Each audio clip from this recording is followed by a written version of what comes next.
इन दिनों मुसीबत और केजरीवाल जैसे एक दूसरे के पर्याय बन गए हैं। एक खत्म होती नहीं कि दूसरी चालू हो जाती है। इसी सिलसिले में अब केंद्रीय सतर्कता आयोग यानी सीवीसी ने 6 flag stop road Bangla renovation मामला, जिसे बीजेपी और कांग्रेस शीश महल कहते हैं, उसकी विस्तृत जांच के आदेश दे दिए हैं।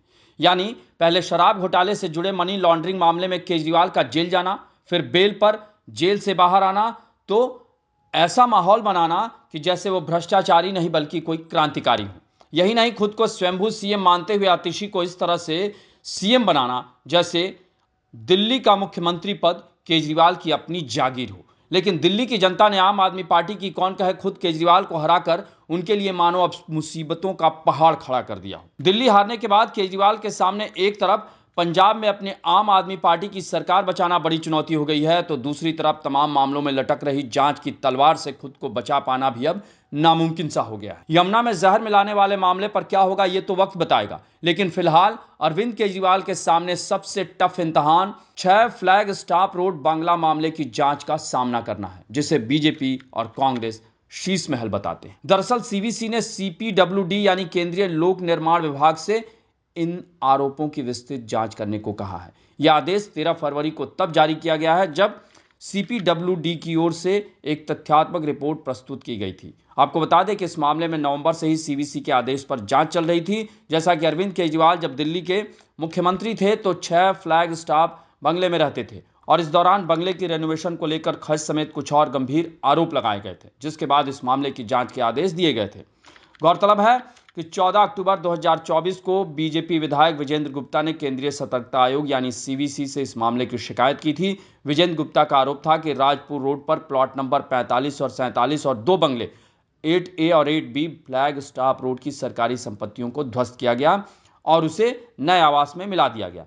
विजेंद्र गुप्ता के मुताबिक ये कृत्य ग्राउंड कवरेज और फ्लोर एरिया अनुपात मानदंडों का उल्लंघन है। उन्होंने यह भी कहा कि अरविंद केजरीवाल ने अपने आवास के लिए करोड़ों रुपए करदाताओं के धन से खर्च किए और लग्जरी वस्तुओं पर किए गए यह खर्च तार्किक सीमाओं से कहीं अधिक है और भ्रष्टाचार की गंभीर आशंकाओं को जन्म देते हैं। बाद में इन्हीं शिकायतों के आधार पर नवंबर 2024 को सीपीडब्ल्यूडी के मुख्य सतर्कता अधिकारी को आवश्यक कार्रवाई के लिए भेजा गया। फिर दिसंबर 2024 को एक तथ्यात्मक रिपोर्ट सीपीडब्ल्यूडी के सीवीओ की ओर से सीवीसी को सौंपी गई, जिसके बाद 13 फरवरी 2025 को तथ्यात्मक रिपोर्ट की जांच के बाद सीवीसी ने सीपीडब्ल्यूडी के सीवीओ को मामले की विस्तृत जांच करने को कहा है। मतलब अब 40,000 वर्ग गज या कहें तो करीब 8 एकड़ में फैले इस बंगले से जुड़े मामले की विस्तृत जांच होगी।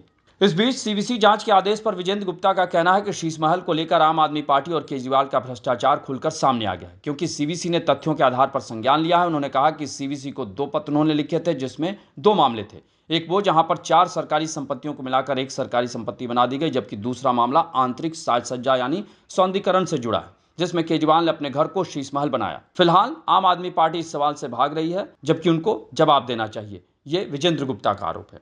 जैसा कि भाजपा ने कुछ दिनों पहले शीश महल बताते हुए इस बंगले का वीडियो भी जारी किया था, जिसके बाद बीजेपी ने कहा था कि केजरीवाल कहते थे कि सरकारी घर नहीं लूंगा, लेकिन रहने के लिए 7 स्टार रिजॉर्ट बना डाला। बीजेपी और कांग्रेस का आरोप है कि इस बंगले पर केजरीवाल ने करीब 40 करोड़ रुपए से भी ज्यादा खर्च किए हैं। मई 2023 में पहली बार अरविंद केजरीवाल के इस बंगले को शीश महल बताते हुए काफी सुर्खियां बनी, जिसके बाद बहुत बवाल भी मचा। वैसे केजरीवाल के आवासों की बात करें तो 2013 में पहली बार दिल्ली का मुख्यमंत्री बनने से पहले अरविंद केजरीवाल गाजियाबाद के कौशाम्बी इलाके में रहते थे और जब सीएम बन गए तो तिलक लेन स्थित आवास पर आ गए। लेकिन 2015 में जब फिर से दिल्ली विधानसभा का चुनाव हुआ और आम आदमी पार्टी जीती और केजरीवाल मुख्यमंत्री बने तो 6 फ्लैग स्टॉप रोड स्थित आवास में आ गए और अक्टूबर 2024 तक, जब तक वे दिल्ली के मुख्यमंत्री रहे, इसी बंगले में रहे, या कहें तो ये मुख्यमंत्री आवास बन गया था आधिकारिक तौर पर। लेकिन कांग्रेस और बीजेपी के निशाने पर आने के बाद केजरीवाल ने यह बंगला खाली किया। कुल मिलाकर अब इस मामले की भी विस्तृत जांच से केजरीवाल की फजीहत तय है, क्योंकि इसी प्रकरण ने केजरीवाल के आम आदमी होने की हकीकत और दिखावे के अंतर की पोल खोली थी।